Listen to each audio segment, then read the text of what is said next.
नमस्कार मित्रों, मैं दिलीप सिंह आप सभी का तहे दिल से स्वागत करता हूं आपके अपने यूट्यूब चैनल द्रोण इंस्टीट्यूट में।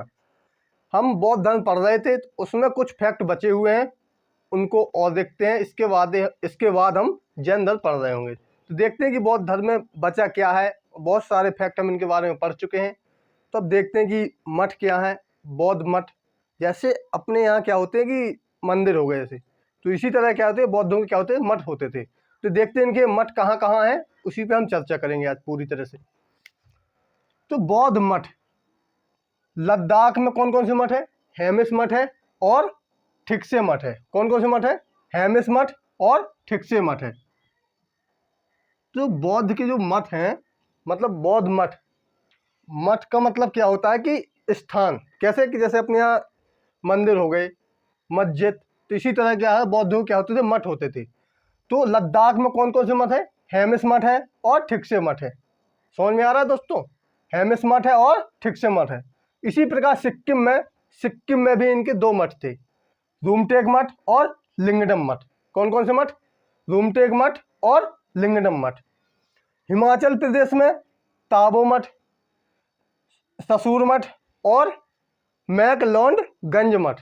ठीक है, कौन कौन से मठ थे हिमाचल प्रदेश में? तो ताबो, ससोर और मैकलॉन्डगंज मठ कहाँ पे है? ये सब आपके हिमाचल प्रदेश में है। अरुणाचल प्रदेश में कौन कौन से मठ है इनके बारे में चर्चा कर रहे हैं। तो तवांग मठ, तवांग मठ आपका कहाँ पे है? हिमाचल प्रदेश में है। ये सबसे बड़ा मठ है बौद्धों का। सबसे बड़ा मठ कौन सा है? तो तवांग मठ। तवांग मठ सबसे बड़ा मठ है। ठीक है, तो बात करते हैं कर्नाटक में। कर्नाटक में कौन कौन से मठ है? तो बेलकुप्पे मठ, जो आपका बेलकुप्पे मठ है कहाँ पे? कर्नाटक में। तो आपको समझ में आ गया होगा कि मठ क्या है। ठीक है, समझ में आ गया होगा कि मठ है क्या। एक बार और देखते हैं हम कि लद्दाख में कौन कौन से मठ है। तो हेमिस मठ है और ठिकसे मठ है। कौन कौन से? हेमिस मठ और ठिकसे मठ है।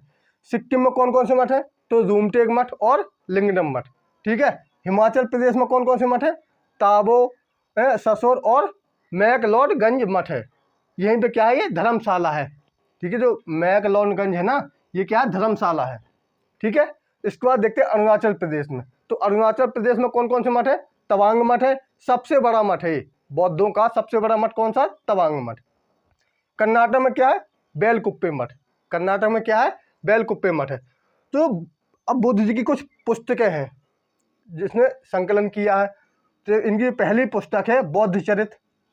ठीक है, और दूसरी पुस्तक क्या है इनकी? सौदरानंद ब्रज सूची। जो सौदरानंद ब्रज सूची है, इसको लिखा किसने है? तो अश्वघोष। अश्वघोष को भारत का वाल्टेयर और भारत का हेटे कहा जाता है। अश्वघोष को भारत का क्या कहा जाता है? वॉल्टेयर और भारत का हेटे कहा जाता है।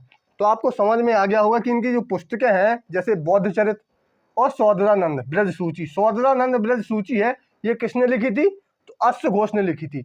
अश्वघोष को भारत का क्या कहा जाता है? वॉल्टेयर और भारत का हेटे कहा जाता है। इतना आपको समझ में आ गया होगा। इसके बाद देखते हैं विभाषा।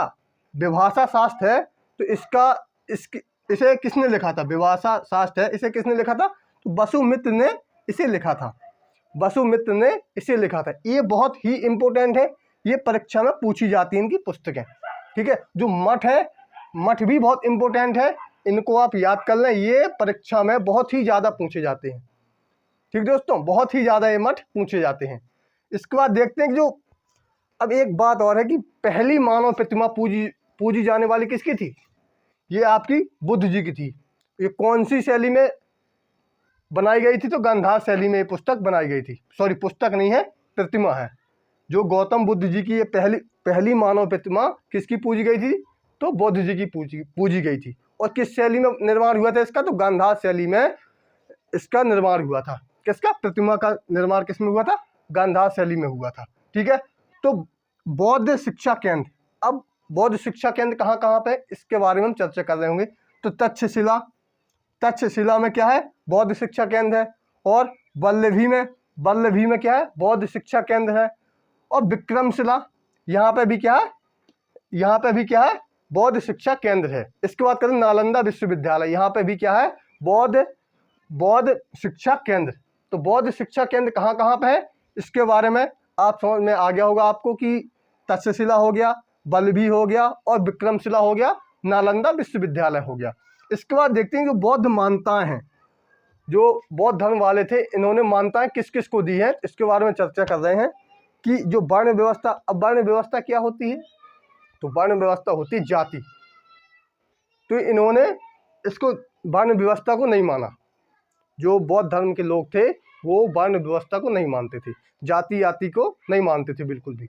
तो जो बौद्ध धर्म की जो मान्यता है, ना तो इन्होंने किसको माना, वर्ण व्यवस्था को माना, ना ही आत्मा में, ये आत्मा को भी नहीं मानते थे। जो बौद्ध धर्म से संबंधित जो लोग थे ये आत्मा को भी नहीं मानते थे और कर्मदंड इसको भी नहीं मानते थे। जो बौद्ध धर्म से जुड़े हुए लोग थे तो क्या है, कर्म कांड को भी नहीं मानते थे, ये खाली मानते थे पुनर्जन्म में। ये जो बौद्ध धर्म से लोग जुड़े हुए थे ये खाली पुनर्जन्म को मानते थे।